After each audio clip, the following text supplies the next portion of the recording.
As viagens internacionais durante a pandemia. A gente explica quais cuidados tomar. Enquanto muitos esperam pela vacina da Covid-19, chega a hora de se vacinar contra a gripe. E ainda você vai conhecer um setor bem específico que aumentou as vendas durante a pandemia.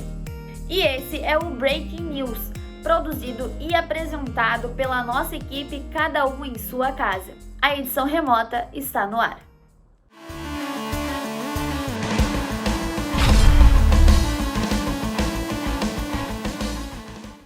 A vacina da gripe já está disponível nos postos de saúde de todo o Brasil.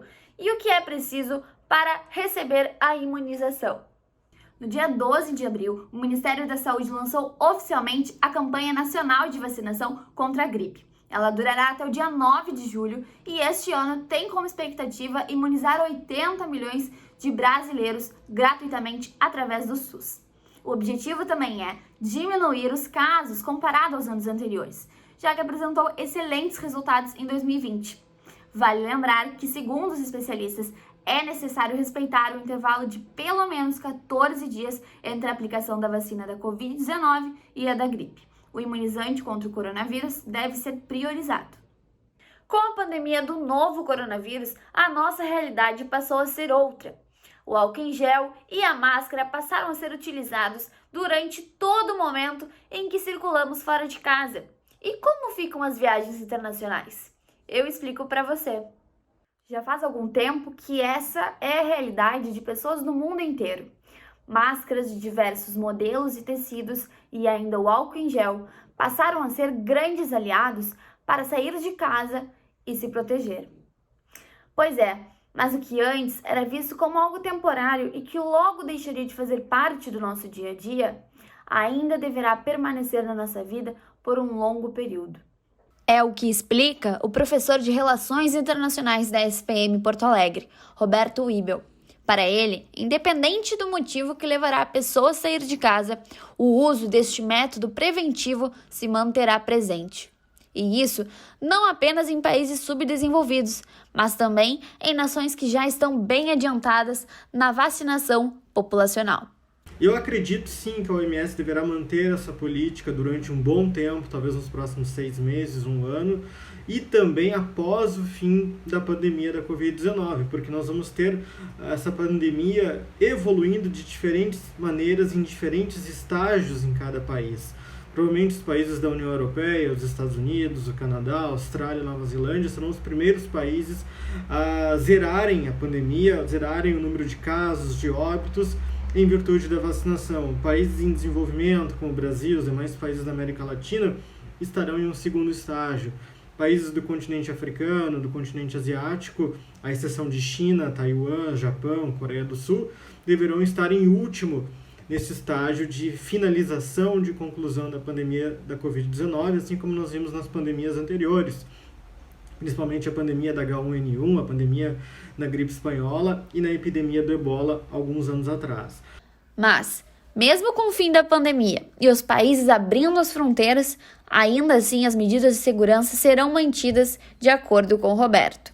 Afinal, embora pessoas que já estejam 100% vacinadas sejam majoritariamente protegidas contra os casos mais graves da doença, é possível, segundo grande parte dos estudos realizados até hoje, que elas ainda estejam suscetíveis a se contaminar com o vírus e, consequentemente, contaminar pessoas não vacinadas. Voltando à questão das viagens internacionais, eu acho que a OMS adotando uma normativa internacional, todos os países serão compelidos a utilizarem este tipo de protocolo, né?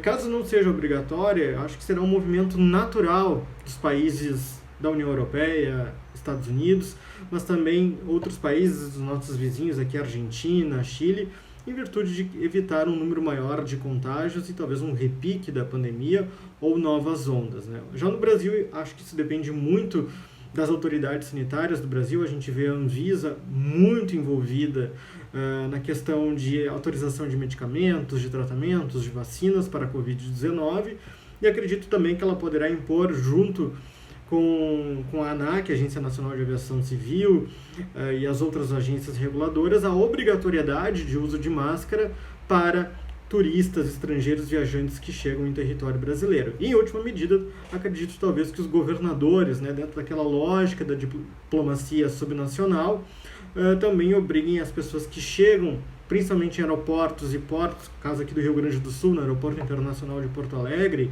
ou até mesmo no Porto de Rio Grande, que estejam utilizando a máscara durante todo o percurso e também na chegada. A máscara, certamente, nós vamos utilizar por um bom tempo, inclusive depois da pandemia. A esperança é de que cada vez mais a população se dê conta do que está acontecendo e que pessoas estão morrendo no mundo inteiro por causa do coronavírus.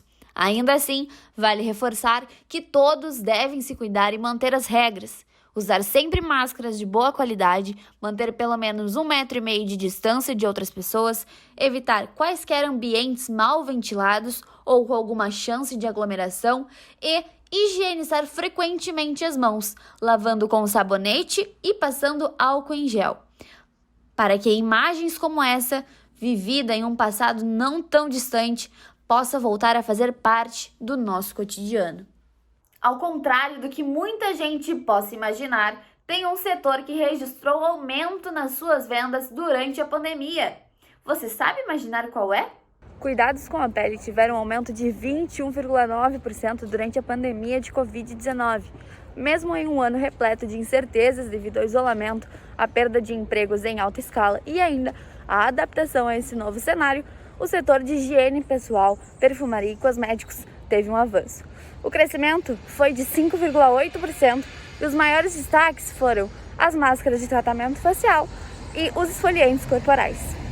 Esse foi o Breaking News edição remota, produzido e apresentado pelos alunos de jornalismo da SPM Porto Alegre. Até a próxima!